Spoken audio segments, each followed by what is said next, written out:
Quittez-en.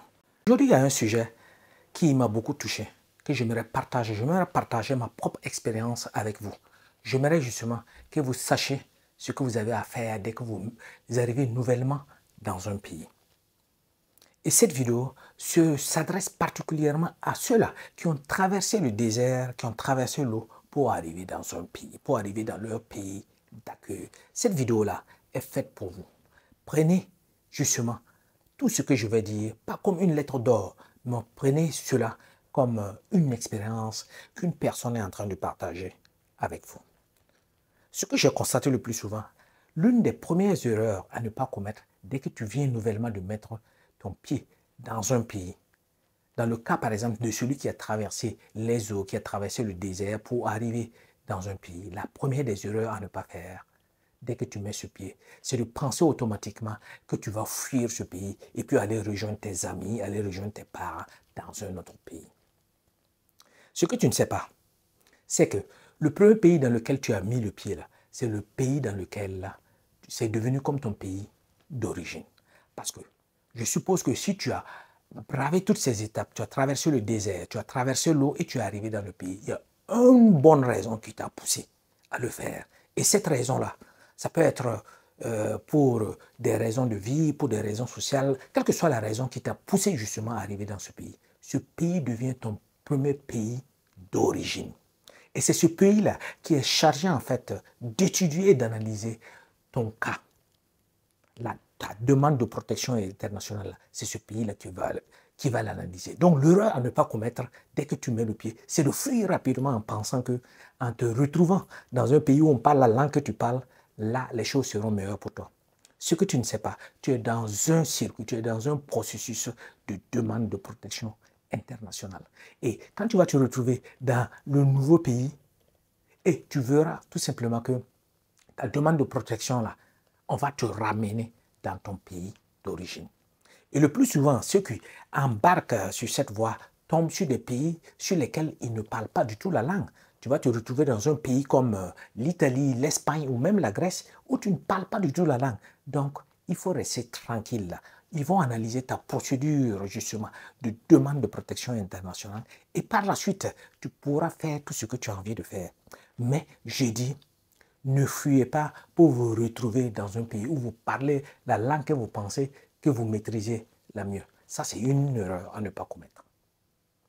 Deuxième des erreurs à ne pas commettre, c'est que dans ce nouveau pays-là, il ne faut pas mettre la langue de côté.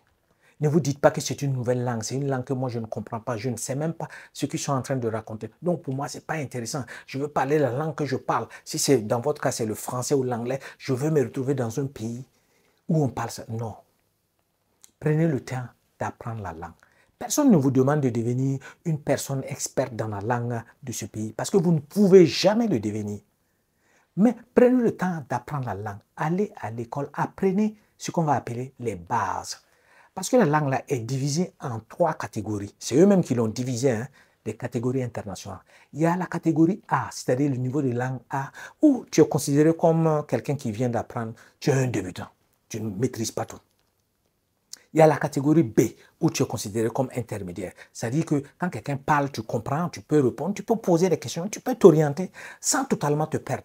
Mais tu n'as pas cette influence encore de la langue qui fait que tu es comme une personne qui est née au pays. Et enfin, il y a la catégorie C. Et dans cette catégorie-là, c'est la catégorie de ceux qui parlent vraiment la langue. Ils maîtrisent tous les contours, qui peuvent même te donner des trucs, des proverbes. Ceux-là même qui peuvent te dire des choses que parfois toi-même tu n'arrives pas à comprendre. Ça, c'est la catégorie C. Donc, prenez le temps d'apprendre la langue. Vous avez tout le temps d'apprendre. Ne négligez pas la langue. La langue, c'est le pas. C'est la première des choses qui va te permettre de t'intégrer dans ce pays-là. Ce n'est pas la langue qu'on s'intègre. Ce n'est pas la langue qu'on va comprendre justement les coutumes, les usages du pays d'origine. La langue, c'est quelque chose de très important. Il ne faut pas la négliger. Apprenez-la.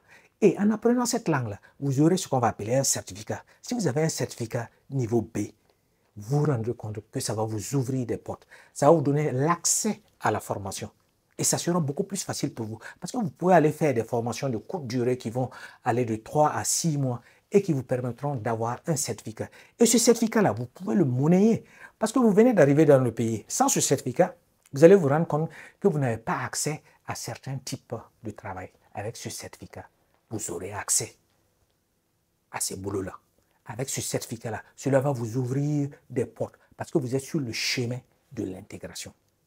Donc la langue, c'est quelque chose vraiment à ne pas négliger. À ne pas négliger du tout.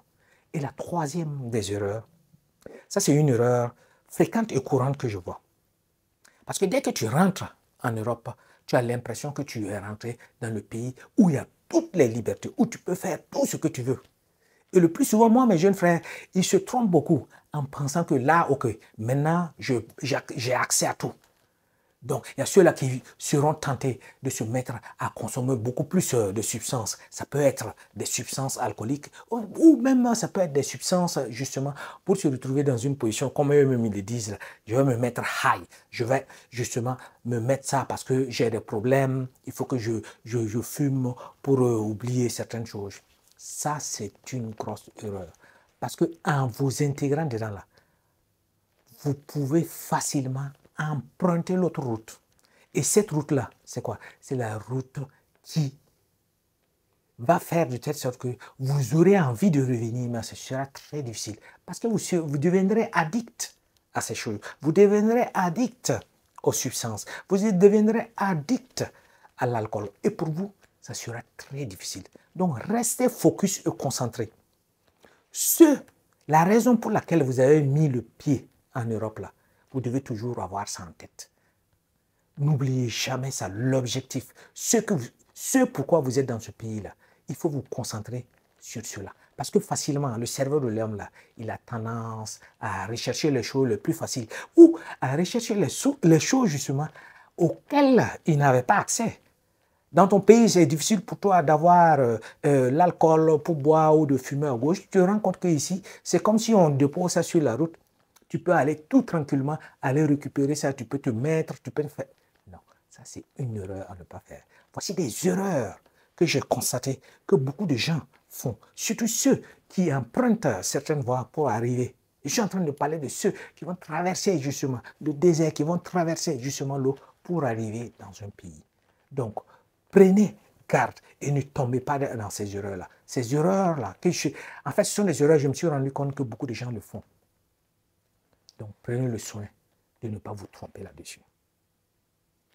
À la prochaine.